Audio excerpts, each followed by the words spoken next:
జ్యోతిషాస్త్రరీత్యా ద్వాదశ రాశుల్లో మూడవ రాశి అయినటువంటి మిథున రాశి మిత్రులారా, మీరు మృగశిర నక్షత్రం 3-4 పాదములు, ఆరుద్ర నక్షత్రం 1-2-3-4 పాదములు, పునర్వసు నక్షత్రం 1-2-3 పాదాలకి జన్మించిన మీరు మిథున రాశి వారిగా పరిగణించబడుతున్నారు. ఈ క్రోధినామ సంవత్సరం ఈ మిథున రాశి వారికి ఎలా ఉండబోతుందంటే, ఆదాయం 5, వ్యయం 5, రాజపూజ్యం 3, అవమానం 6గా ఉంది. కొంచెం మిశ్రమంగా ఉంది అని చెప్పచ్చు. గ్రహ సంచారం మే 1వ తారీఖు నుండి సంవత్సరం అంతా కూడా గురు వ్యయస్థానంలో లోహమూర్తిగా సంచరిస్తున్నారు. అయితే అక్టోబర్ నుండి డిసెంబర్ లోపు వక్రించి మళ్ళీ వ్యయస్థానంలో సంచరిస్తారు కాబట్టి కొంత ఇబ్బంది పెట్టే అవకాశాలు ఉంది. శని భాగ్యస్థానంలో సువర్ణమూర్తిగా సంచరిస్తున్నాడు. రాహుకేతులు ఇద్దరు కూడాను దశమ చతుర్దశ స్థానంలో తామ్రమూర్తిగా సంచరిస్తున్నారు. ఈ సంవత్సరం గ్రహం ఇలా ఉంది. మిథున రాశి వారికి ఈ సంవత్సరం అంతా కూడా ఆదాయ వ్యయం సమానంగా ఉంది. అంటే ఎంత సంపాదిస్తారో అంత ఖర్చు ఉంటుంది. ఈ సంవత్సరం శుభాశుభ ఫలితాలు మిశ్రమంగా ఉన్నాయి. ఎలాంటి వివాదాల జోలికి వెళ్ళకండి, గొడవలు పెట్టుకోకండి, మంచిది కాదు. అన్నదమ్ముల దగ్గర, భార్యాభర్తల మధ్య, సమాజంలో, ఉద్యోగం చేసే చోట, వ్యాపారం చోట, ఈ మెయిన్ ముఖ్యంగా డబ్బుల విషయంలో ఆదాయం పెరుగుతుంది. కొత్త కొత్త వ్యాపారాలు, పెట్టుబడులు వస్తాయి. ఈ సంవత్సరం మీకు డబ్బు విలువ తెలుస్తుంది, ఎలా కష్టపడుతున్నామని తెలుస్తుంది. ఇలా ఉన్నప్పటికీ ఖర్చులు మాత్రం అధికంగానే ఉంటుంది. వ్యాపారులకు చెప్పుకోదగ్గ కాలం అని కూడా చెప్పచ్చు. వ్యాపార విస్తరణ, expansion of your business, franchise మోడల్లో కానీ, బ్రాంచ్ల మోడల్లో కానీ, లేదా మీ యొక్క ఉత్పత్తులు కూడా చాలా పెరిగే అవకాశాలు ఉన్నాయి.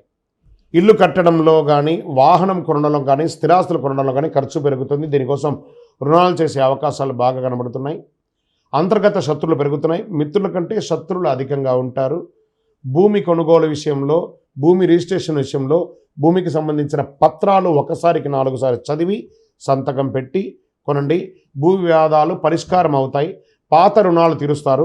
కొత్త రుణాలు ఆశించిన విధంగా సర్దుబాటు అవుతాయి. ఆగిపోయిన శుభ కార్యక్రమాలు, ఇంట్లో వివాహ, ఉపనయనాది, గృహప్రవేశ కార్యక్రమాలు పూర్తి చేస్తారు. నూతనంగా వివాహం కోసం ప్రయత్నం చేసే వారికి మంచి అవకాశం ఉంది. దంపతుల మధ్య తరచూ ఉన్నటువంటి ఆ యొక్క గ్యాప్ కూర్చొని మాట్లాడుకొని ఆనందంగా శుభ ఫలితాలు పొందుతారు. సంతానం కోసం ఎదురు చూస్తున్న వారికి ఈ సంవత్సరం సంతాన భాగ్యం ఉంది. సంతానం విదేశాలకు వెళ్ళి చదవాలనుకున్న వారు, లేదా మంచి ఉత్తీర్ణతమైనటువంటి విద్య చేయాలనుకున్న వారికి ఇదొక మంచి విద్యార్థులు, ఈ రాశి యొక్క విద్యార్థులు కూడా మంచి చదువుకునే అవకాశం ఉన్నాయి. ఆహార విషయంలో శ్రద్ధ వహించాలి. బయట ఆహారాలు తినేటప్పుడు చాలా జాగ్రత్తగా ఉండాలి. ఉద్యోగస్తులకి మంచి మంచి అవకాశాలు ప్రైవేట్ ఉద్యోగంలోనూ, గవర్నమెంట్ ఉద్యోగంలోనూ, ఎంఎన్సీలోనూ చాలా అద్భుతంగా ఉన్నాయి. కొత్తగా ఉద్యోగాలు కూడా విదేశాల్లో దొరికే అవకాశాలు ఉన్నాయి. ప్రభుత్వ ఉద్యోగస్తులకైతే పదవి యోగం, ఉపాధ్యాయులకి స్థాన చలనం, విద్యార్థులైతే మంచి మంచి ర్యాంకులు వారు, కోర్టు తగాదాలు, ఆస్తి తగాదాలు అన్నీ కూడా కొలికి వచ్చే అవకాశాలు కనబడుతున్నాయి. విదేశాలకు సంబంధించి గ్రీన్ కార్డు, సిటిజన్షిప్ కోసం ట్రై చేసే వాళ్ళకి this the right time. Cinema, TV, media రంగం వారికి చాలా అనుకూలంగా ఉంది. ఈ సంవత్సరం కళాకారులకి చాలా మంచి అవకాశాలు ఉన్నాయని చెప్పచ్చు. వ్యవసాయ రంగం వారికి చాలా అనుకూలంగా ఉంది.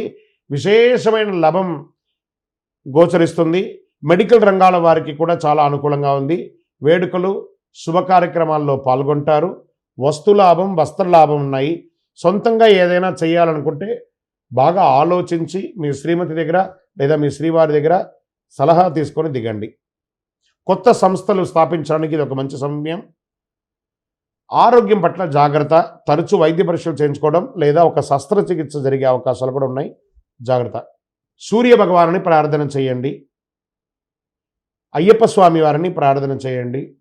ఇంకనూ సకల దోషాలు తొలగి ఆనందంగా ఉండడానికి మీరు మీ వయస్సు ఎంత ఉందో అన్ని దీపాలను దేవాలయంలో వెలిగించండి. Lucky number 9.